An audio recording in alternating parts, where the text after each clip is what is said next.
नमस्कार। एसी गुरु के YouTube channel में आपका स्वागत है। और आज एक बार फिर एक बेहतरीन सी जानदार सी टॉपिक मैं लेकर आया दोस्तों। और आज की टॉपिक में मैं वॉशिंग मशीन के पार्टों का पुर्जा पुर्जा का प्रैक्टिकल लेकर आया हूं। तो मेरी वीडियो पे आप अंत तक बने रहेगा और वॉशिंग मशीन के एक एक पुर्जे को, एक एक नट को, एक एक बोल्ट को विस्तार पूर्वक समझिएगा। तो आइए फटाफट वॉशिंग मशीन के एक एक पार्टों से परिचय कराते हुए और उनका कार्य क्या होता है इसके बारे में आपको विस्तार पूर्वक बताते हैं। तो दोस्तों, जैसा कि आप देख पा रहे होंगे, हमने आपके सामने सेमी ऑटोमेटिक मशीन के पार्टों को लेकर आया हूं। एक बार थोड़ा सा पूरे वीडियो को आप कैमरे में घुमा दीजिएगा। ये हमारी जो भी आपके सामने लेकर आया हूं, ये हमारी सेमी ऑटोमेटिक मशीन है, जिसमें दो खाने होते हैं। एक खाने में कपड़े को धुलने काम करते हैं और दूसरे वाले खाने में कपड़े को सुखाने का कार्य किया जाता है। और बगल में आप देख पा रहे होंगे, यहाँ पे हमारी जो ये वॉशिंग मशीन है, ये हमारी फुल्ली ऑटोमेटिक मशीन है। देख पे कैमरे को करीब कर दीजिएगा।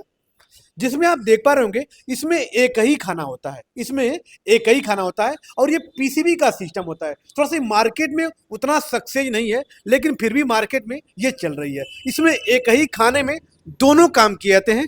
कपड़े को धोने का भी कार्य किया जाता है और कपड़े को सुखाने का भी कार्य किया जाता है। इसको पीसीबी के द्वारा ऑपरेट करते हैं। तो इसके बारे में आपको तो विशेष वीडियो बना के डाल दिया जाएगा। आप आज आपके वीडियो में क्या बताएंगे, सेमी ऑटोमेटिक मशीन के बारे में, जो आपके सामने हम लेकर आए हैं। तो आइए उन पार्टों से आपको परिचय कराते हैं। लेकिन पहले आप ये जान लीजिए, फुल्ली ऑटोमेटिक मशीन में एक ही खाना होता है, जिसमें कपड़े को धोने व सुखाने दोनों कार्य किए जाते हैं। लेकिन सेमी ऑटोमेटिक मशीन में दो खाने होते हैं, जिसमें एक में कपड़े को धुलने काम करते हैं और दूसरे में कपड़े को सुखाने का कार्य किया जाता है। तो यही दोनों में अंतर होता है। अब आइए आपको पार्टों से परिचय कराते हैं। थोड़ा सा कैमरे को करीब रखिएगा। दोस्तों, ये सेमी ऑटोमेटिक मशीन का ये जो ड्रम दिख पा रहा होगा, जिसमें कपड़ा, सर्फ, पानी तीनों को इकट्ठा रखा जाता है। इस वॉश ड्रम में नीचे आप देख पा रहे होंगे, यहाँ पे पल्स्टर लगा हुआ है। यहाँ पे आप देख पा रहे होंगे, थोड़ा सा कैमरे को करीब रखिए। हमारा पल्स्टर है, जो कपड़े को, सर्फ को, पानी को तीनों को फेंटने का कार्य करता है। अर्थात वॉशिंग मशीन, हम आपसे बार बार कहते हैं कि वॉशिंग मशीन कपड़े को धुलती नहीं है, ये कपड़े को खंगालने का कार्य करती है। यहाँ पे आप देख पा रहे होंगे, यहाँ पे लिखा हुआ है वॉश टाइमर। मतलब ये हमारा वॉश टाइमर है, जो हमारे वॉश मोटर को चलाएगा। इस ड्रम के ठीक नीचे हमारा वॉश मोटर लगा होता है, जो इस ड्रम को चलाता है। बॉक्स की सहायता पल्स्टर 10 सेकेंड सीधा और 10 सेकेंड उल्टा चलता है। और जब 10 सेकेंड उल्टा सीधा चलेगा, तो हमारे कपड़े को, सर्फ को, पानी को आसानी से फेंटने में अहम भूमिका निभाता है। अब आते हैं दूसरे वाले खाने में।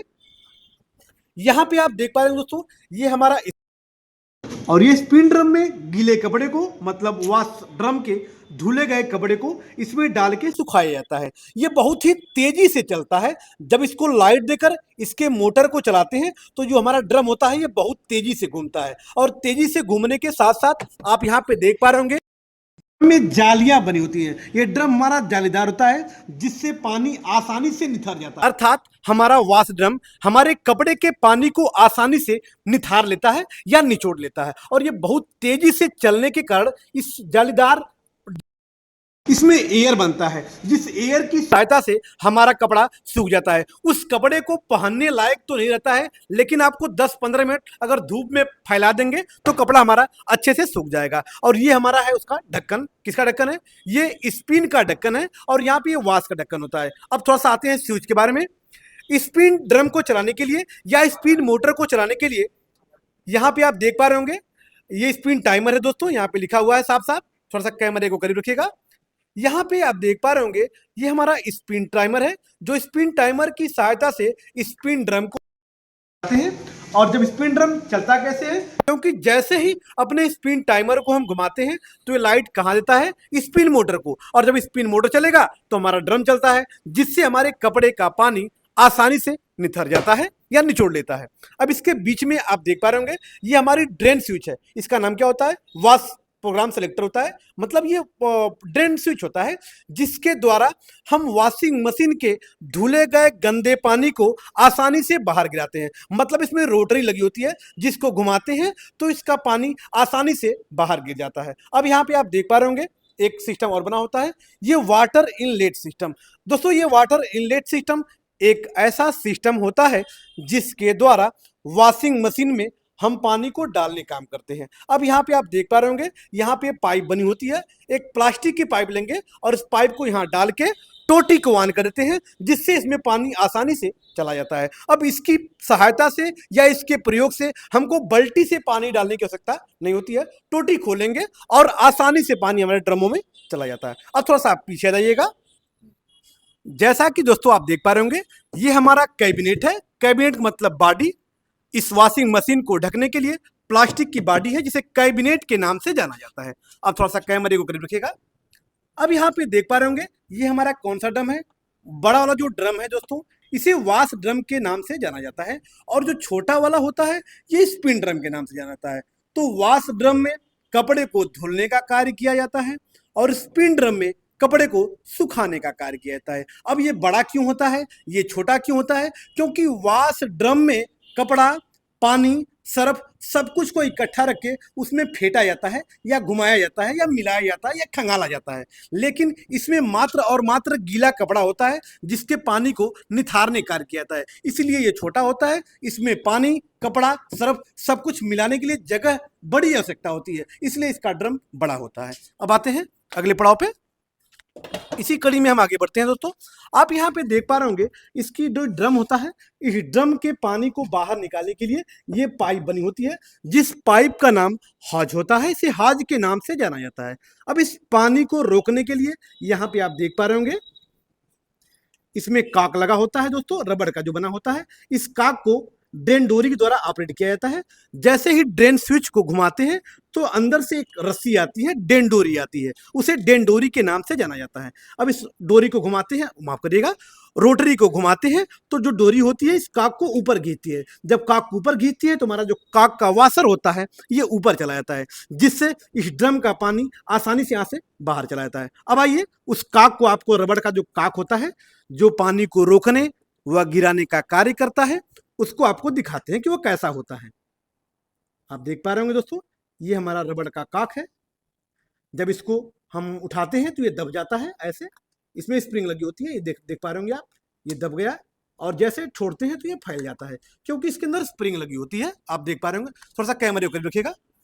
आप देख पा रहे होंगे, इस काक के नीचे अंदर स्प्रिंग लगी हुई है, जो आसानी से दबती है और फैलती है। इस प्रकार से ये दबती रहती है, फैलती रहती है। अब ये काक करता क्या है? हमारे ड्रम को, पानी को रोकने का कार्य करता है, वो छोड़ने का कार्य करता है। अब इसको आसानी से, ये चूड़ी पे बना होता है, इसको प्रेशर से खींचेंगे नहीं, अन्यथा टूट जाएगा।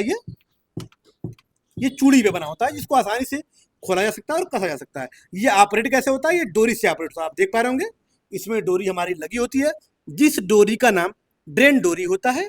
ये डोरी इसको ऊपर खींचेगी, जिससे काक ऊपर चला जाता है और ड्रम का पानी आसानी से नीचे चला आता है। तो फाइनली ये हमारा क्या है दोस्तों? ये हमारा वॉश ड्रम है, जिसमें कपड़ा, सर्फ, पानी तीनों को फेंटा जाता है या मिलाया जाता है या कपड़े को खंगाला जाता है। ये हमारा जो पतला सा है, ये हमारा स्पिन ड्रम है, जिसमें गीले कपड़े के पानी को निचोड़ने का कार्य किया जाता है। थोड़ा सा कैमरे को करीब रखिएगा। अब थोड़ा सा कैमरा यहाँ रखिएगा। आप देख पा रहे होंगे, यहाँ पे दोस्तों एक मोटर और होगा। स्पिन ड्रम के नीचे जो मोटर होगा उसे स्पिन मोटर के नाम से जाना जाता है। मतलब स्पिन ड्रम के नीचे जो मोटर होगा इसे स्पिन ड्रम के नाम से जाना जाता है। अब एक इंपॉर्टेंट क्वेश्चन इसमें यह आता है कि यह मोटर कितनी हार्स पावर का होता है दोस्तों? तो जो स्पिन ड्रम का जो मोटर होता है यह 1/6 HP का होता है या 1/4 HP का होता है। 1/4 या 1/6 HP का क्यों होता है? क्योंकि कुछ वॉशिंग मशीनें बड़ी होती हैं और कुछ वॉशिंग मशीनें छोटी होती हैं। जब वॉशिंग मशीन बड़ी होगी तो उसका मोटर 1/4 का होगा, जब वॉशिंग मशीन छोटी होगी तो उसका मोटर 1/6 HP का होगा। अब आप देख पा रहे होंगे, बगल में एक और मोटर होगा। यहाँ थोड़ा सा कैमरे को आप लाइट करिएगा, फोकस करिएगा। अब यहाँ पे आप होंगे, यहाँ पे एक मोटर और दोस्तों, जिसे वॉश मोटर के नाम से जाना जाता है। अब ये हमारा वॉश मोटर है। एक बेल्ट लगा हुआ है, पट्टा लगा हुआ है। यहाँ पे थोड़ा सा कैमरे को रखिएगा। यहाँ पे आप देख पा रहे होंगे, ये हमारा बेल्ट है। ये दोस्तों हमारा बेल्ट है, पट्टे की सहायता से इस हमारे गियर बॉक्स को चलाने कार्य करता है। गियर बॉक्स, कैमरे को यहाँ से करिएगा, कैमरा यहाँ से करिएगा, कैमरा यहाँ से, गियर बॉक्स यहाँ पे है। ये प्लास्टिक का जो देख पा रहे होंगे, ये हमारा गियर बॉक्स है, जो बेल्ट की सहायता से चलता है। और जब हमारा वॉश मोटर चलेगा तो पट्टे की सहायता से इस पल्स्टर को चलाता है, और जो पल्स्टर हमारे गियर बॉक्स को चलाता है, जिस गियर बॉक्स की सहायता से हमारा पल्स्टर 10 सेकेंड सीधा व 10 सेकेंड उल्टा आसानी से घूमता रहता है। और ये हमारा बेल्ट है, और ये बेल्ट कहां से कहां लगा होता है, वाश मोटर से लेकर गियर बॉक्स तक लगा होता है। अब थोड़ा सा आगे बढ़ते हैं उसी कड़ी में। अब ये देख पा रहे होंगे, ये हमारे स्प्रिंग वाश मोटर से, ये हमारा वाश मोटर है जिससे 4 तार निकला होता है। अब ये 4 तार क्यों होता है, क्योंकि एक तार हमारा फेस का होता है जिसमें हम फेस की सप्लाई देकर इस वाश टाइमर को ऑपरेट कराते हैं, और ये 2 तार आउट करेगा। ये 2 तार कौन कौन सा आउट करेगा, ये एक लाल तार और एक ब्लैक तार, ये 2 तार आउट करेगा। ये 2 तार क्यों आउट करेगा, क्योंकि यह मोटर को 10 सेकेंड सीधा चलाता है और 10 सेकेंड उल्टा चलाता है। तो एक तार जो पीला वाला बच जाता है, ये किसका होता है, ये हमारे बर्जर के लिए होता है। जो बर्जर जब हमारी वॉशिंग मशीन कपड़े को धुल लेती है तो ये बर्जर को लाइट देता है, ताकि बर्जर हमको सूचना देता है, हमको बतलाता है कि हमारी वॉशिंग मशीन कपड़े को धुल चुकी है। अब वॉश ड्रम से कपड़े को निकालकर आप सुखाने वाले ड्रम में डाल दीजिए। तो ये हमारा इसका 4 तार है। अब इसके पास आप देख पा रहे होंगे, ये हमारा स्पिन टाइमर है जिसके पास 2 तार है, जिसमें एक तार में आप लाइट दे सकते हैं और दूसरे से आप आउट कराते हैं। क्योंकि ये एक ही तार क्यों आउट करता है, क्योंकि स्पिन मोटर हमारा एक ही साइड चलता है, बस राइट साइड चलकर कपड़े के पानी को निचोड़ता है, इसलिए इसमें एक ही तार होता है। लेकिन जो वॉश टाइमर होता है ये 2 आउट करता है। 2 आउट क्यों करता है, क्योंकि 10 सेकेंड सीधा चलाने के लिए, 10 सेकेंड उल्टा चलाने के लिए। अब थोड़ा सा नीचे आते हैं इसी कड़ी में। यहां पे दोस्तों आप देख पा रहे होंगे, हमारे स्पिन मोटर से भी 3 तार निकला हुआ है, जिसमें एक तार कॉमन का है, दूसरा रनिंग का है और तीसरा स्टार्टिंग का है। कॉमन वाले तार में हमने गठियां मारी हैं ताकि बच्चों को कनेक्शन करने में या वायरिंग करने में आसानी हो, किसी प्रकार की समस्याएं न हो सके। बाई चांस अगर गठियां नहीं मारी जाएंगी तो इसको मल्टीमीटर से तीनों तारों को बारी बारी से चेक कर लिया जाएगा, और चेक करके आसानी से पता कर लिया जाएगा। यदि आपको चेक करने का तरीका नहीं पता है तो नेक्स्ट वीडियो में हम बता देंगे कि मोटरों को कैसे पता करेंगे कि कौन सा कॉमन का है, कौन सा रनिंग का है और कौन सा स्टार्टिंग का है। आप देख पा रहे होंगे आगे, ये हमारा वाश मोटर है, इससे भी 3 तार आया हुआ है। एक जो ब्लू तार है जो कॉमन का है, यहाँ पे आप देख पा रहे होंगे इसमें भी गट्टी मारी गई है। जो लाल तार है ये हमारा रनिंग का है, और जो पीला तार है ये स्टार्टिंग का है। इसको भी पता करने के लिए आप मल्टीमीटर की सहायता से इन तारों को पता कर सकते हैं। तो ये रहा मेरा एक सेमी ऑटोमेटिक वॉशिंग मशीन का बेहतरीन परिचय। तो यदि मेरी वीडियो आपको अच्छी लगी हो या मेरे चैनल पे आप नए हैं तो चैनल को लाइक, सब्सक्राइब और बेल आइकन दबाना न भूलिएगा, ताकि ऐसी ऐसी बेहतरीन वीडियो अपलोड हो तो सबसे पहले आप तक पहुंच सके। फिर मिलते हैं नेक्स्ट वीडियो के साथ, तब तक के लिए धन्यवाद।